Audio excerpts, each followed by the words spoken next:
ماں باپ کے نافرمان کی نہ دنیا ہے نہ آخرت۔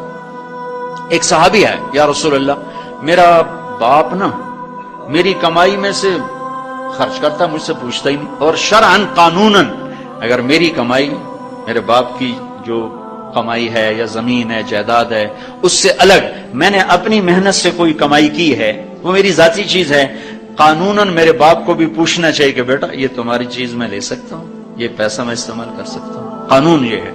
تو اس نے قانون کی بات کی کہ میرا باپ میرا مال اٹھا کے خرچ کر دیتا، مجھ سے پوچھتا ہی نہیں۔ آپ نے کہا اس کے باپ کو بلاؤ۔ اس کے باپ کو بلایا تو انہوں نے پوچھا کیوں بلا رہے ہیں؟ کہ تیرے بیٹے نے تیری شکایت کی۔ تو اس کو اتنا غم لگا کہ وہ کٹ کے مر گیا۔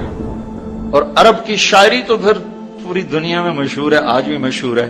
تو اس نے دل ہی دل میں کوئی شعر کہے، درد بھرے دکھ بھرے، اور وہ انہی شعر کو اپنی زبان سے نہیں دل ہی دل میں کہتا کہتا دربار رسالت میں مسجد میں پہنچا تو جبریل پہلے آ چکے تھے۔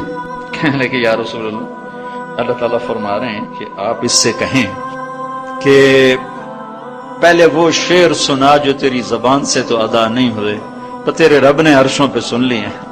آپ نے فرمایا بھائی تمہارا کیس سنوں گا، پہلے وہ شعر سنا جو تیری زبان سے نہیں ادا ہوئے۔ اللہ نے سنے۔ کہنے لگا یا رسول اللہ میں گواہی دیتا ہوں آپ سچے رسول ہیں، آپ کا رب بڑا طاقتور رب ہے، آپ کے رب کی قسم زبان سے ایک لفظ نہیں نکلا، دکھ بھری فریاد تھی جو دل کی دنیا میں اٹھی اور وہیں گم ہو گئی، سینے سے اٹھی اور سینے میں ہی دفن ہو گئی، اور آپ کے رب نے عرشوں پہ سن لیا۔ آپ نے کہا اچھا سنا تو صحیح میرے بھائی۔ میں کہا جی میں نے کہا بچے جس دن تو پیدا ہوا اس دن سے ہم نے اپنے لیے جینا چھوڑ دیا، ہم نے تیرے لیے جینا شروع کیا۔ گرمی سے لڑے، سردی سے لڑے، موسموں سے لڑے، حالات کے آہنی پنجوں سے رزق نکالا، جبڑوں سے رزق نکالا، جوانی کو قربان کیا، صحت کو قربان کیا، اپنے جذبات کو سلا دیا، تیرے چہرے کی ایک مسکراہٹ دیکھنے کے لیے ساری ساری رات کام کیا، سارا سارا دن کام کیا، کبھی دھوپ میں کبھی سردی میں، کبھی گرمی سے لڑا کبھی سردی سے لڑا، کبھی موسم سے لڑا کبھی بھوک سے لڑا، تجھے کھلایا خود بھوکا رہا، تجھے پلایا خود پیاسا رہا، تجھے چھاؤں میں لٹایا خود دھوپ میں بیٹھا، تجھے سکھ پہنچایا خود دکھ جھیلا۔ میری تو زندگی پھر تیرے لیے ہوگی، میں نے اپنے لیے جینا چھوڑ دیا۔ جب کبھی تو بیمار ہوا تو ساری رات میں اور تیری ماں تیرے سرانے بیٹھ کے دھڑ دھڑ دل دھڑک رہے ہوتے تھے، کہیں مر نہ جائے، کچھ ہو نہ جائے۔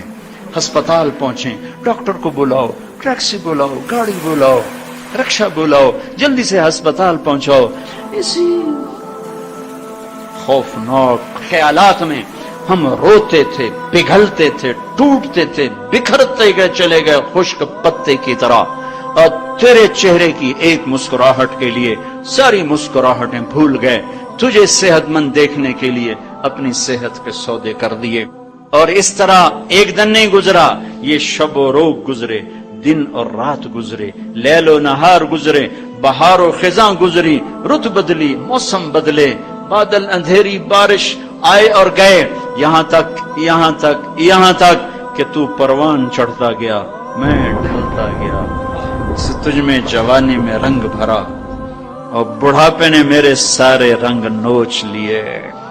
تو سیدھا کھڑا ہوا تنے کی طرح، میری کمر جھک گئی کمان کی طرح، اور میں آسرے کا محتاج ہوا، تو طاقتور ہو کے جوان ہوا۔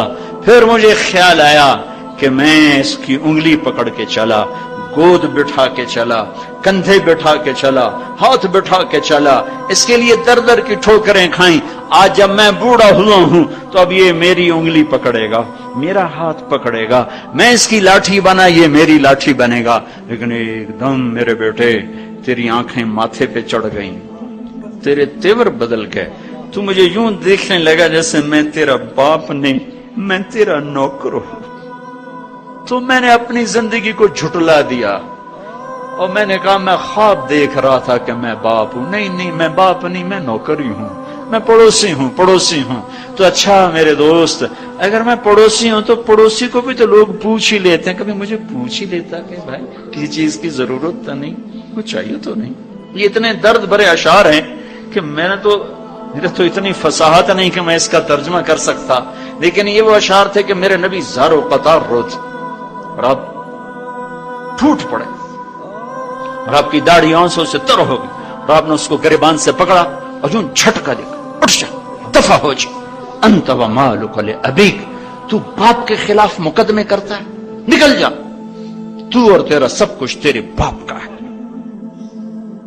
یہ صرف روزے شب قدر سے متعلق نہیں ہے کہ ماں باپ کا نافرمان ہے تو اس کی شب قدر برباد ہو گئی، ماں باپ کا نافرمان ہے تو سب کچھ برباد ہو گیا۔